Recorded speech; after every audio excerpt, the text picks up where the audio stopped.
Assalamualaikum warahmatullahi wabarakatuh. Alhamdulillah, kembali lagi dengan saya Nurniayatul Sholihah dengan nomor NIM 152010026.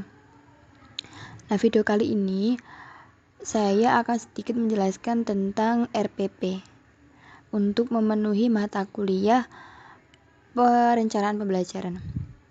Yaitu video ini mencakup pengertian RPP, prinsip pengembangan RPP, manfaat RPP, tujuan RPP, serta komponen dan sistematika dalam penyusunan RPP.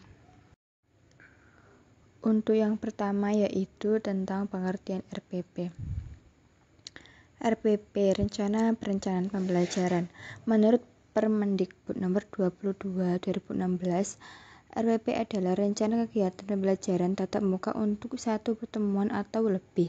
RPP dikembangkan dari silabus untuk mengarahkan kegiatan pembelajaran peserta didik dalam upaya mencapai kompetensi dasar. Sedangkan menurut para ahli, yaitu dari Nanang Hanafiyah dan Cucu Suhana, mereka mengungkapkan bahwa pengertian RPP adalah rencana yang menggambarkan prosedur dan pengorganisasian untuk mencapai kompetensi dasar yang ditetapkan dalam standar isi dan dijabarkan dalam silabus.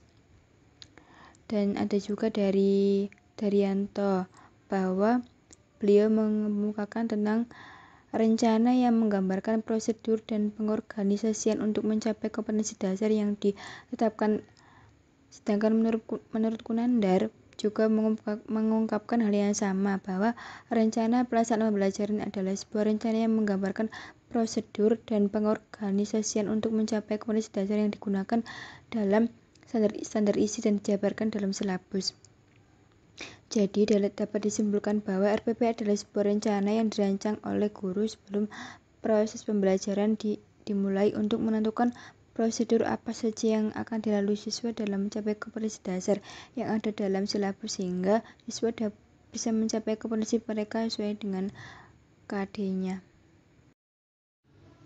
Selain dari para ahli di atas, ada juga RPP menurut Peraturan Pemerintah Republik Indonesia nomor 19 tahun 2005 pasal 20 menyatakan bahwa perencanaan proses pembelajaran meliputi silabus dan rencana pembelajaran yang memuat sekurang-kurangnya terdiri tujuan pembelajaran, sumber belajar, dan penilaian hasil belajar. Prinsip pengembangan RPP yaitu 1. Memperhatikan perbedaan individu siswa, menentukan jenis kelamin, kemampuan awal, tingkat intelektual, minat serta bakat belajar, motivasi, kemampuan sosial, emosi, gaya belajar, kebutuhan khusus, kecepatan belajar, latar belakang budaya, norma nilai serta lingkungan siswa. Yang kedua, mendorong partisipatif aktif siswa. Proses pembelajaran dirancang dengan berpusat pada siswa untuk mendorong motivasi, minat, kreativitas, inspirasi, kemandirian, dan semangat belajar. Yang ketiga, mengembangkan budaya membaca dan menulis. Proses pembelajaran dirancang untuk mengembangkan kegemaran membaca, pemahaman beragam pembacaan, dan berekspresi berbagai bentuk tulisan. Yang keempat, memberikan umpan balik dan tindak lanjut RPP, memuat rancangan program pemberian umpan balik positif, penguatan, pengayaan, dan remedi. Yang kelima, keterkaitan dan keterpaduan RPP antar KD, SK, materi pembelajaran, kegiatan pembelajaran, indikator pencapaian pembelajaran, penilaian sumber belajar, dan 1. Keutuhan pengalaman belajar. Yang keenam yaitu RPP disusun dengan mempertimbangkan penerapan teknologi informasi dan komunikasi secara terintegrasi. Tujuan RPP yaitu 1. Mempermudah, memperlancar, dan meningkatkan hasil proses belajar mengajar. Yang kedua, memberi kesempatan bagi pendidik dan fasilitas yang memiliki sekolah. 3. Dengan menyusun rencana pembelajaran secara profesional, sistematis, dan berdaya guna, maka guru akan mampu melihat, mengamati, menganalisis, dan memprediksi program pembelajaran sebagai kerangka kerja yang logis dan terencana. Selanjutnya yaitu manfaat penyusunan RPP. Pertama, memberikan kejelasan dan pencapaian kompetensi peserta didik dan prasyarat yang diperlukan oleh peserta didik untuk dapat mengikuti pembelajaran di sekolah. Yang kedua, meningkatkan efisiensi dalam proses pelaksanaan. Adanya perencanaan akan memberikan gambaran tentang kebutuhan sumber daya yang diperlukan dalam mencapai kompetensi baik itu sumber daya manusia maupun non-manusia. Yang ketiga, melaksanakan proses pengembangan berkelanjutan. Adanya perencanaan dapat menentukan berbagai proses yang dibutuhkan pada kurun waktu tertentu.